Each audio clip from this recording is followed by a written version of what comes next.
Hey y'all, it's Kate from LoveStory, and I am going to start my monthly wrap-up early because I have to take this book back to the library today, but I'll follow up again later once I have all of my books for September read and know which ones are my top favorite. But in my monthly wrap-ups, I'll do a quick review of all the books that I've done, just give their stars, and you can find full reviews in other videos linked in the video or on my Goodreads channel, which is also linked in the description.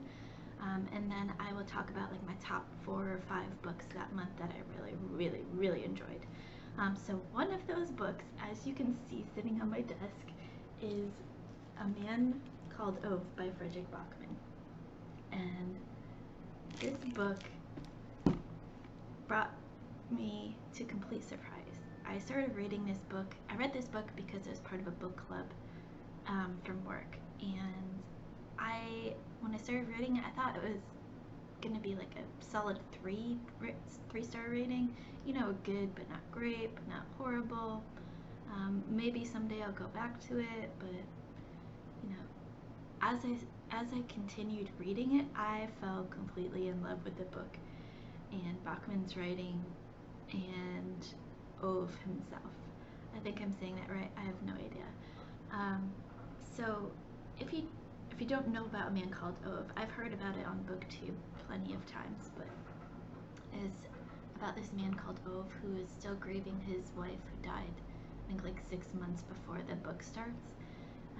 And I don't think this is giving away any spoilers because it starts from the start of the book, but every time he is going through depression, grief-stricken depression, and every time he tries to kill himself, he gets interrupted by crazy neighbors who he thinks is crazy, but they're not really crazy, they're just normal people. And he ends up developing these really heartwarming relationships that not even he expected to develop, and it's funny, it's heartwarming, it definitely makes you cry, especially the ending. That's all I'll say about the ending. I just loved it so much. I was so surprised by how good it was and how much I loved it. This is my first Fredrik Backman book, so that's probably why I was so surprised, because I've heard great things about him, but I haven't actually read him myself yet until this book. But it was so good. I can't say enough about this book. And what I have recently learned is that in a couple years, it's going to be made into a movie with Tom Hanks starring as Ove. And I can't wait because I think Tom Hanks will play Ove so well. But that's not going to be coming out for another couple years. They had literally just announced that, I think, like a couple weeks ago. So I highly recommend A Man Called Ove. I gave it a 5 out of 5 stars because it was just that good, and I can't wait to read more of Fredrik Backman's writing. I know Murphy Napier really loves him. He's one of her favorite writers, and so she's got me hooked on him. And when I saw that he was the writer of this book that we had to read for book club, I was so excited because I wanted to read him for so long.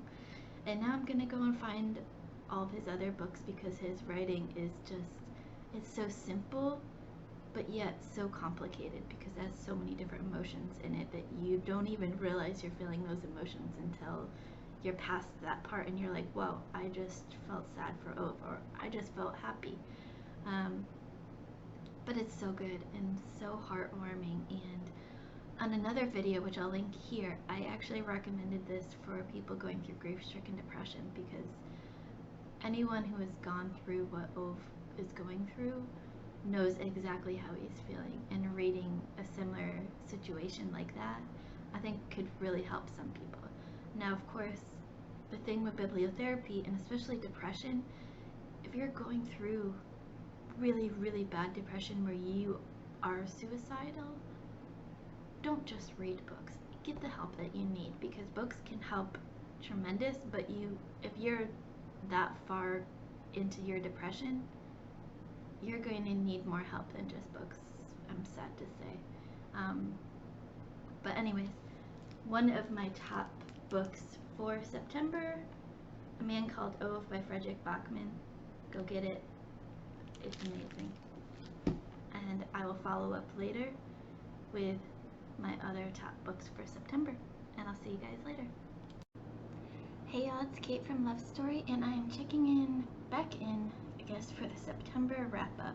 I can't believe today is the last day of September. October starts tomorrow. It's crazy. Time, I don't know what time is right now. It's 2020. Time is irrelevant.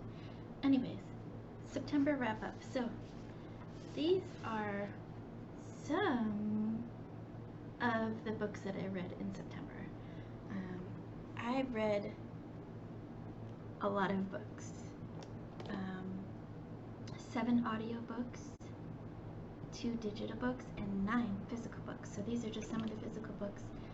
You've already seen my review on A Man Called Ove, one of my top books for September. I'm going to go into a little bit more detail on some of my other top books, and then I'm just going to run down the list of the books that I've read and give my rating. If you want to see my full review, go find my Goodreads page. I will link it down below in the description, so you can find me, friend me. I think they call it friend on Goodreads, something like that. Add me on Goodreads if you want. So let's get to it. So first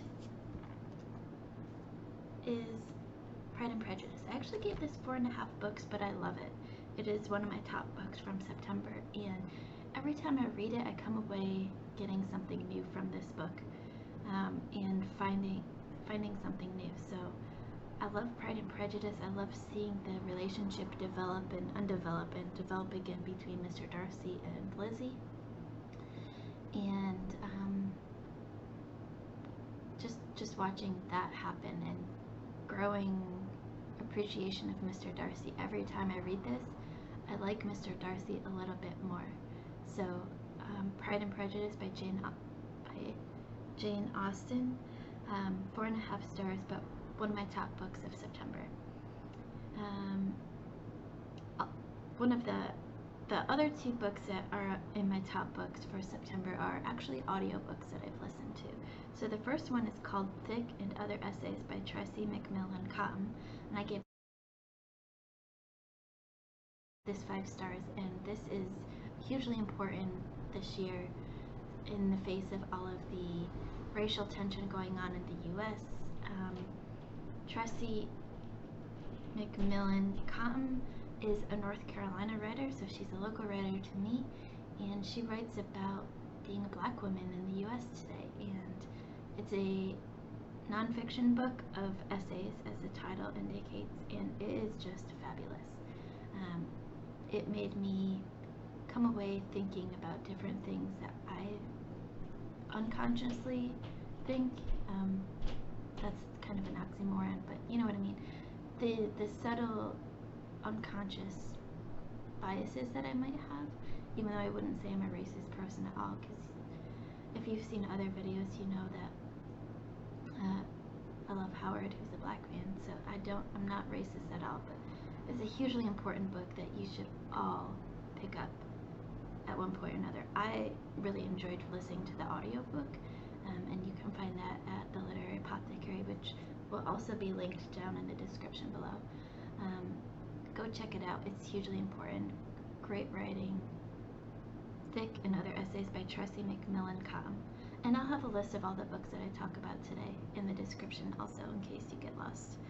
And then the last book in my top books is The Golden Compass audiobook by Pullman.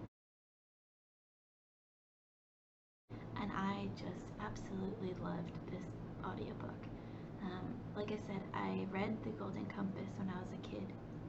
I have the physical copy here, but the audiobook brought a whole different light to the book for me. It brought me back into that childhood mentality, and I love the ensemble cast and hearing the different voices for the different characters.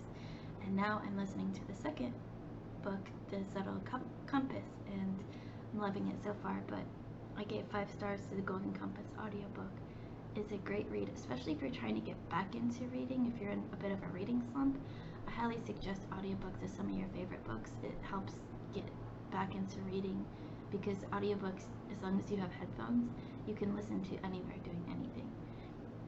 So I highly suggest The Golden Compass by Pullman. I suggest the audiobook, but it's a great book either way. I love Lyra. I can't wait for more Lyra. And so go quickly through the rest of the books that I've read this month, and then move on to October. So I listened to the audiobook of American Gods by Neil Gaiman. I gave this 3 stars. It was hard to keep track of. Like I said, full reviews in my Goodreads account. Go check it out. A Grain of Wheat, 4 stars. The Garden of Eden by also 4 stars. The Blind Assassin audiobook, 4 stars.